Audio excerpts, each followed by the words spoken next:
There will be 1.6 million new cancers in the U.S. in the year 2012 and about 577,000 deaths. Staggering numbers. We're talking mostly about trying to find the cure for cancer. What about prevention?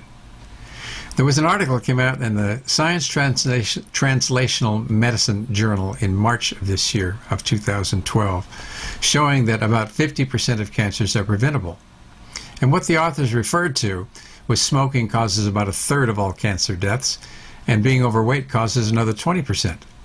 But what about stress, sleep, environmental toxins, and lack of exercise? I think we got to get away from finding the cure and start doing something about prevention, because we have the tools to do that now. But the medical industry and the government depends on cancer, not wellness, not prevention.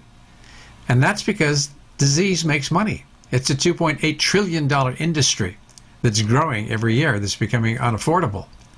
And the problem is we cannot solve this epidemic of cancer at the same level at which it was created. Certainly not with the attitude that we have at the present time. So, what are our options? What can we do to change that? What would healthcare reform really look like if we looked at real healthcare reform? It wouldn't be based on continuing the epidemic of chronic diseases and trying to find cures for them. It would be about looking at a healthy lifestyle and finding ways to live our life so that we're eating right and exercising right and reducing our stress and making sure we get enough sleep and not being overweight and having a meaningful purpose in our life. We'd be living in community. That's what real healthcare reform would look like. But that's never going to happen until we solve the problem at a new level.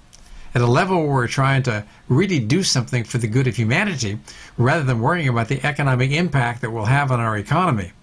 That's what the problem is. The authors think we need new policies, things to kind of restrict what's going on. I say we have to change how we think, and we have to have new values that are consistent with ways that we can take care of ourselves rather than leaving it to the pharmaceutical industry and to the research industry to try and solve or win the war against cancer, which is now more than 40 years old. It's time for us to take responsibility at the grassroots level.